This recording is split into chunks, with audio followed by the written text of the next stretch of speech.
Nicolás Márquez y Miklos Lukács ya se encuentran aquí, según lo anunciado. Márquez es un escritor, ensayista, analista político y abogado argentino, además de fundador y director del medio Prensa Republicana.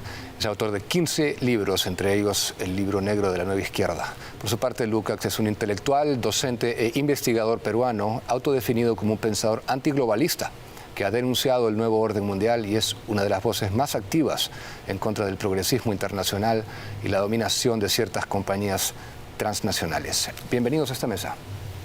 Muchas gracias. Gracias, Diego. Gracias por estar acá. Y evidentemente hay mucho que quiero tocar con ustedes esta noche. Me voy a adentrar en el marxismo cultural, la batalla cultural en la que estamos, pero para generar un poquito de contexto quiero empezar preguntándoles cuál es su análisis de lo que sucede en este país en estos momentos. Partamos contigo, Miklos. Bueno, no es el caso del Perú, no es aislado. Creo que lo que ves es un vacío de poder, no necesariamente porque no haya alguien ocupando algún cargo, pero es una falta de representación y legitimidad política. Lo ves también en la Argentina, en Chile, acá en el Perú. Y creo que refleja la absoluta disociación entre la población y su clase política. Creo que ya a este punto, aparte de la hiperfragmentación política que existe en estos momentos, la crisis de representación es muy seria. Y el grave problema para mí es que la gente ya ni siquiera tiene un rechazo visceral hacia la política, sino que ya es un nivel de indiferencia, que creo que es algo más grave. En tu caso, ¿cómo analizas lo que sucede y el avance innegable de la izquierda? Bien, respecto a lo que dijo Miklos, yo le añadiría lo siguiente. Es cierto que hay una apatía, una falta de representación, una suerte de desprecio por la política, pero de alguna u otra manera también hay una suerte de convalidación. Víctor Hugo decía que entre un gobernante que hace el mal y un pueblo que lo consiente hay cierta solidaridad vergonzosa. ¿Por qué digo esto? Porque si bien es cierto lo que dice Miklos respecto de la falta de entusiasmo que despierta el dirigente respecto de la población, el votante, en suma, legitima al dirigente con el voto, y un voto que además se tiñe de rojo en todo el continente. Entonces es evidente que no será euforia, no será una gran expectativa, pero la gente se va inclinando por tendencias que van del centro hacia la izquierda, y diría más a la izquierda que hace un lustro atrás o que hace 10 años. Sí. Ahora, Nicolás, tú has dicho hace poco, te voy a citar, para que los países prosperen, tienen que ser conservadores en sus usos, costumbres, tradiciones y leyes e instituciones. Ya explorando algunos conceptos, ¿cómo defines el conservadurismo?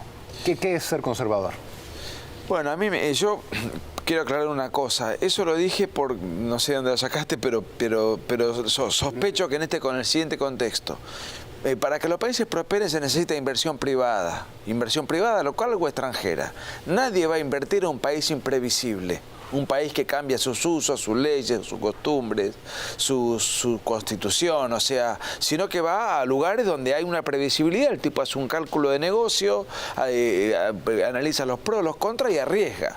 Si es un caos ese país de vaivenes, bueno, entonces ese país no va a tener inversión. Si no tiene inversión no va a prosperar. Eso para explicar un poco esa frase que señalaste. A mí hay una frase de Pío XII, dirigida al patriciado y a la nobleza romana, del año 44, en un radiomensaje, donde él dice que la tradición y el progreso, y para mí, por ahí yo encajo al conservadurismo, son como dos alas de un mismo pájaro que se complementan en mutua armonía. La tradición es el cauce de un río, y el progreso es el agua que transita vigorosamente por ese cauce.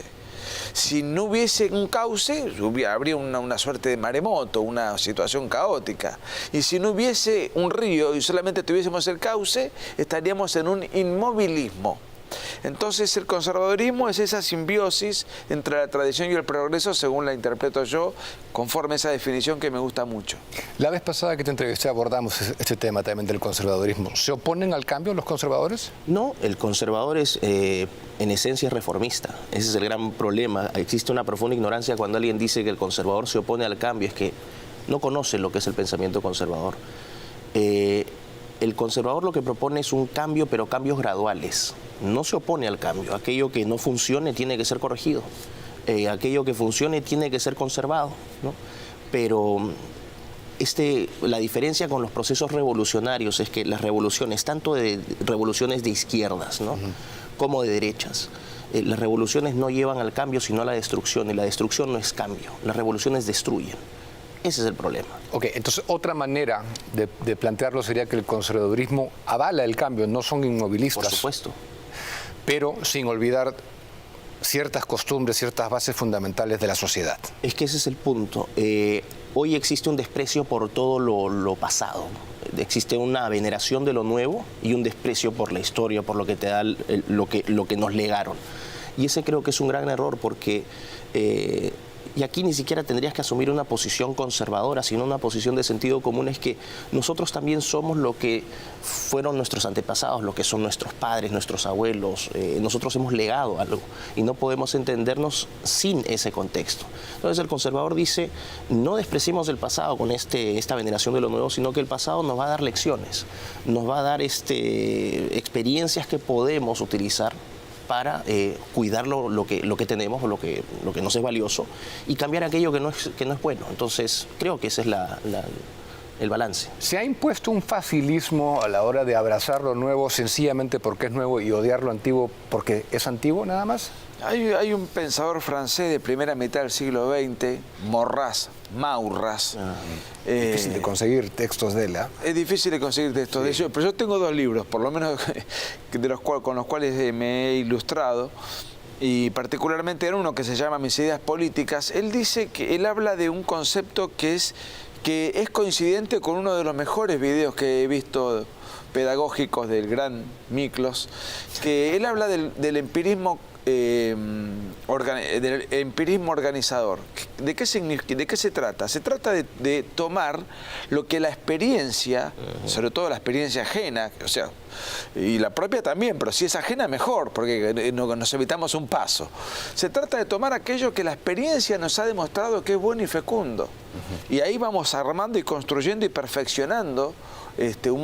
Nos perfeccionamos a nosotros mismos y perfeccionamos a la comunidad política, tomando y adaptando lo nuevo, pero no cualquier cosa que sea nueva, sino cualquier cosa que sea nueva y que su buen resultado haya sido confirmado por la experiencia. O sea, no despojarse del sentido común y del raciocinio a la hora de abrazar lo nuevo sin ningún análisis. Ahora, Miklos, dime. No, si me permites, complementando, Nico ha dicho algo muy importante. A diferencia de las otras ideologías políticas, tanto de izquierda como de derecha, el conservadurismo es empírico, parte de la experiencia. No es que rechaces la razón y lo teórico, ¿no? Es un complemento, pero no parte de modelos teóricos que tratan de imponerse sobre la realidad, sino que el conservador observa esa realidad, tiene un enfoque inductivo. De la observación genera tendencias y de esas tendencias llega a conclusiones, a diferencia de modelos deductivos donde tú partes de una teoría y tratas de contrastar esa teoría con la realidad. Entonces el liberalismo, el libertarianismo, el comunismo, el marxismo son deductivos, parten de modelos teóricos. Hace poco leí una frase que habías comunicado en tus redes sociales y que contenía la oración: hay progres de derecha y de izquierda. En el contexto de que el verdadero enemigo era el progresismo y no necesariamente las izquierdas o las derechas, ¿no? ¿Qué es el progresismo para ti? En realidad, bueno, si me permites también un pequeño publicherry, ahora ya va a salir mi libro el 24 de septiembre, ¿no? ¿Cómo se llama tu libro? Neoentes. Tecnología y cambio antropológico en el siglo XXI. Bueno, y ahí hago una reseña sobre el progresismo. Y el progresismo en realidad es un movimiento político que es el primer movimiento político original de los Estados Unidos, no parte de Europa, fines del siglo XIX. Y era un proceso de reforma lo que ellos estaban buscando, en contra justamente de los grandes filántropos de la época, los famosos robber barons o barones ladrones, los Rockefeller, Vanderbilt, Carnegie, etcétera, ¿no? Entonces era un movimiento que nace en búsqueda de cambios y de reforma social frente a estos desequilibrios en cuanto a la distribución del ingreso. Entonces pusieron siempre dentro de esa reforma a la ciencia y a la tecnología como métodos de cambio. Coincide también con el periodo de la Segunda Revolución Industrial, ¿no? El desarrollo de la industria acerera, las telecomunicaciones, los ferrocarriles, etcétera. Entra en un periodo, bueno, se materializa esa política con el New Deal, ¿no? de Roosevelt. Y de ahí tienes un periodo de Guerra Fría donde el progresismo entra en el congelador. En el año 1998, Anthony Giddens, que es un sociólogo británico, publica un libro que se llama La Tercera Vía. Y la tercera vía es el nacimiento del progresismo que hoy conocemos reencauchado, que se basa también sobre los postulados reformistas de ese progresismo estadounidense. Pero mira, Giddens habla, compromiso con la agenda medioambiental, justicia social, inclusión y diversidad, ¿no? Familias democráticas. Todo el lenguaje progre que tú estás viendo hoy se inicia con Giddens. 1998. 1998 es el punto de partida. ¿Y quiénes fueron los grandes caballitos de la promoción? Bill Clinton y el New Labour de Tony Blair. Ellos fueron los que impulsaron este progresismo, que es lo que hoy vemos. Originalmente el progresismo entonces era noble, tenía una intención respetable como la primera ola feminista. Sí, me faltó algo muy importante y con eso termino. La crítica de Giddens fue, tenemos que tomar lo mejor de la derecha, pero sin caer en el neoliberalismo, y por el otro lado no caer en los vicios de la socialdemocracia. Entonces, agarremos lo mejor de dos mundos. Y en palabras de Giddens, lo que él quiso formular fue un centro radical. Esto se complementa también en la década de los 90 con las .com, las compañías de internet. Entonces hay un elemento tecnológico muy fuerte que le aporta ese elemento tecnocrático al progresismo moderno. El neoprogresismo es un progresismo que se basa también en instrumentos tecnológicos. Entonces es el melange entre esta izquierda tibia y esta derecha tibia, por eso es que no se define. O sea, yo tengo algunos, con Miklos pienso prácticamente igual en todo, pero algunos conceptos tengo matices. Yo, por ejemplo, reivindico la palabra derecha y creo que esa derecha que Miklos llama progresista es una derecha que ha dejado de ser tal cosa. Totalmente, no estoy en desacuerdo con eso. ¿La derecha tiene que ser conservadora?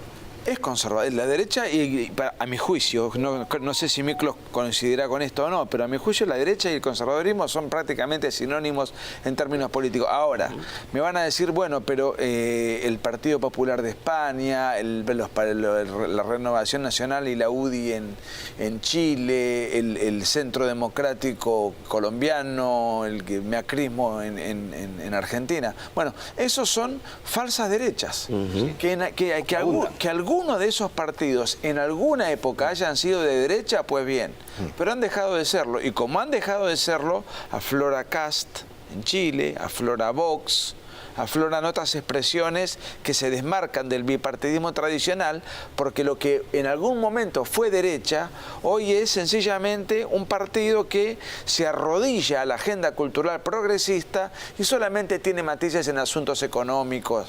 Ok, pero eso desde la óptica de análisis político también responde a que mucha gente nos decía que la receta era acercarse al centro para derrotar a los extremistas de izquierda, y fue falso. Por el centro penetra la izquierda. Con Piñera, con todos, porque en todo lo estructural están alineados con la izquierda. Pero para cerrar el tema del conservador, ¿el conservador tiene necesariamente que tener una afiliación religiosa?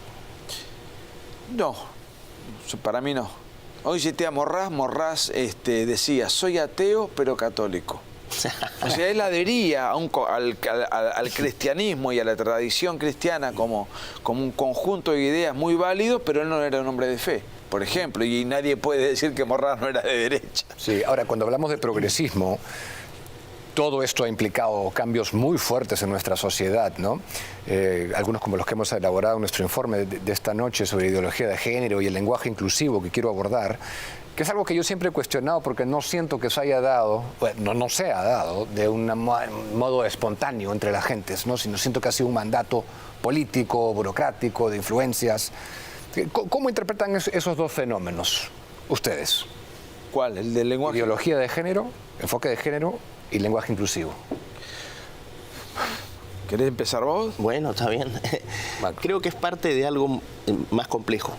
O sea, estos dos elementos que tú estás incorporando ahora en la discusión se enmarcan en algo más grande que es la agenda arcoíris, lo que yo llamo la agenda arcoíris. Y esta agenda arcoíris es la agenda del progresismo. Entonces, cuando uno ve la banderita multicolor, ese trapo en realidad lo que representa es al movimiento progresista, no al movimiento LGBT. Esa es la bandera que vas a encontrar en todas las ciudades del mundo, en todas partes, en restaurantes, en baños. Es un bombardeo. Esa agenda parte con el medio ambiente, sobre todo. El medio ambiente que te está diciendo se está destruyendo el planeta, lo está causando la plaga humana, usando la herramienta del capitalismo. Entonces hay que quitarles la herramienta capitalista y controlar a la plaga. Entonces te plantea un riesgo existencial. Si tú no haces nada, Greta Thunberg te lo recuerda todos los días, si no haces nada vamos a morir. Sí. How dare you. Sí. Bueno, entonces ahí entra toda una lógica de control demográfico, que no es nada nuevo. Sí. Pero tienes un control demográfico con criterios malthusianos, exceso de población, pocos recursos, y tienes una lógica que es la que yo incorporo, que creo que es mi aporte original en mi libro también, que es esta lógica post-darwiniana. Tenemos tecnologías que ya podemos utilizar para modificarla o redefinir y reconfigurar al ser humano. Esto no es conspiración, nuevo orden mundial, que a todo esto yo no uso. No, hay evidencia. Hay evidencia, ¿no? Entonces, lo que se está tratando de hacer es reconfigurar al ser humano a partir de eso. Ahora, pero quiero saber lo que piensas tú también, Nicolás, porque esto es como una ingeniería social repensada, empujada a toda marcha por influencias políticas muy fuertes, porque nada se hace sin los estados. No, por supuesto. La ideología de género triunfa y se lleva adelante a partir de que tiene respaldo estatal. Si no, es un conjunto de ideas de una secta delirante, aislada o periférica. La ideología de género es un conjunto de ideas anticientíficas que tienen muchas características. Si yo tuviese que decir cuál es la primera que se me viene a la mente... Eso es interesante. Cuando dices anticientíficas, estaba en la negación. Por supuesto, no puede sostenerse. Que podemos elegir lo que se nos venga en gana. Ahí diste en algo que me parece, digamos, gravitante. Según la ideología de género, yo no soy aquello que soy conforme mi naturaleza, sino que yo soy aquello que me autopercibo. Un delirio total. O sea, si yo me autopercibo de 1,90 m, tengo un problema de disonancia cognitiva conmigo mismo, tengo un problema. Y si yo me autopercibo de un sexo que no soy, además de tener un problema, hay un agravante. La imposición de la ideología de género hace que desconocer mi problema, sino aceptar mi fantasía, mi realidad impuesta, porque el Estado me apaña, el Estado me da un carné que asegura que mi fantasía es cierta, y si tú me la cuestionas o no me tratas conforme mi fantasía, tú estás al límite de incurrir en un delito. Eso es parte de la ideología de género. Hablando de eso, este es un texto que se reparte a través del Ministerio de Educación en este país para todos los estudiantes de quinto de secundaria. Y tenemos cosas como roles sociales, estereotipos de género, machismo y micromachismo, sociedad patriarcal, feminismo, violencia contra la mujer, el sexo como construcción social. Entonces, estamos exponiendo esto, porque eso es evidentemente una agenda empujada, totalmente, dejando de lado básicamente a la familia, ¿no? Pero en el contexto de esto... Y perdón, discúlpame, por lo que aprecio del libro, que no lo conozco, es un libro dirigido a los niños. Sí, esto es lleno de dibujitos. Quinto de secundaria, chicos de 16, 17 años. Ahora, para terminar, nos gana el tiempo, no puedo cubrir todo lo que quisiera, pero hablando del neocomunismo, o el marxismo cultural, pretende destruir los valores sobre cuál nuestros países, nuestras sociedades, nuestras familias han sido fundados, ¿no? ¿Qué es el globalismo para ustedes, Miklos? Bueno, la globalización es ese periodo, ¿no? Es ese proceso, que te lleva a la integración económica inicialmente, o sea, institución del primer piso, después institución del segundo piso que sería políticos y tercer piso que ya sería cultural. Eso lo hemos visto de hace siglos en realidad, ¿no? Pero tú podrías hablar de un globalismo. El globalismo es la verticalización, es la verticalización y concentración del poder político. Eso para mí es el globalismo. Y ese globalismo lo que te lleva es a un poder central. Ese poder ¿Dónde está ese poder? Bueno, hoy tienes algunos, tienes Davos, Suiza, tienes Nueva York con Naciones Unidas, tienes la sede en Ginebra de la Organización Mundial de la Salud. Tampoco es especulación, son organismos que tienen, que en teoría no te definen o no te pueden imponer políticas y paquetes legislativos, pero que en la práctica lo hacen. Entonces, en realidad lo que hacen es lo que decía Nico, ¿no? Tú no puedes tener todas estas porquerías de agendas implementadas si es que no tienes un aparato estatal detrás.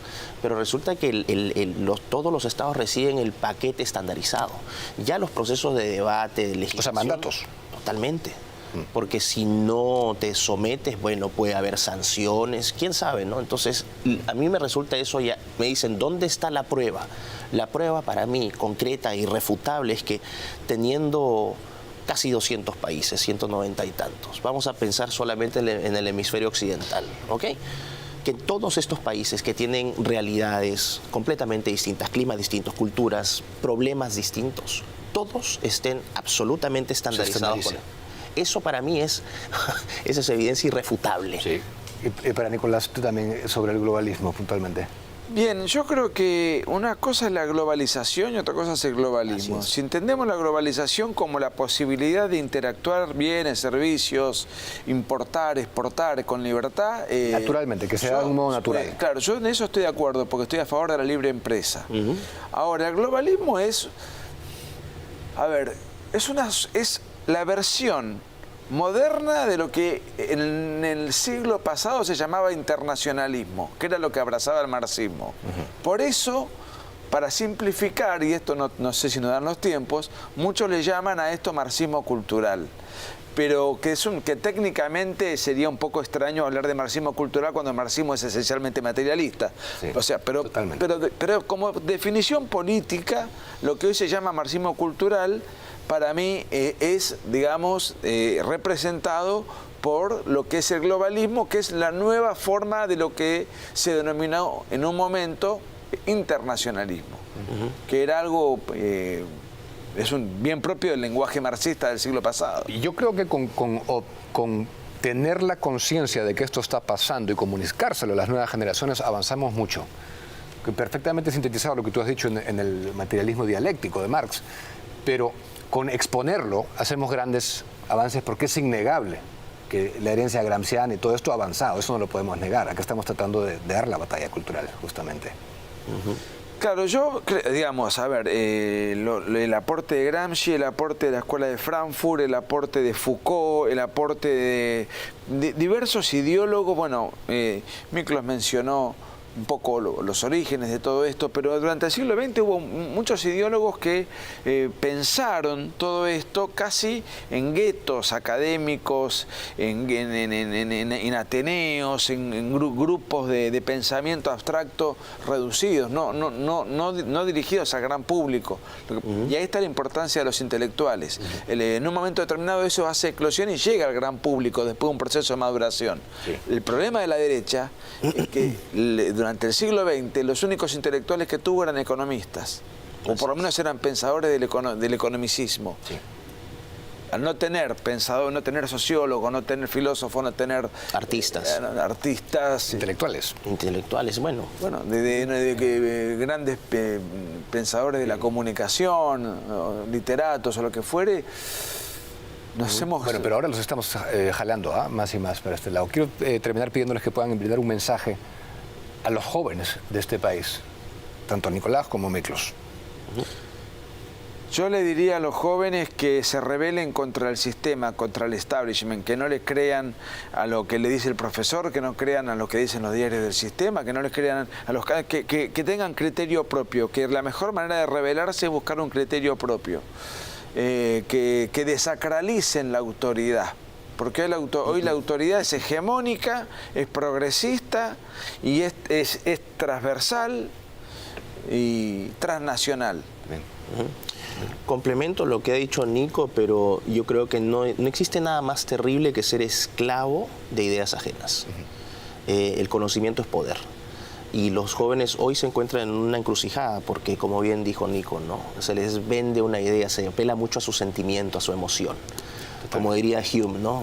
La razón es la esclava de las pasiones. Entonces, que sean menos apasionados sin perder ese vigor, pero que recurran siempre a su razón. Bien, muchísimas gracias por estar aquí. Gracias. Gracias a ustedes por su sintonía. Sigan con Willax en el bloque dominical. Viene Rey con Barba como cada noche. Buenas noches.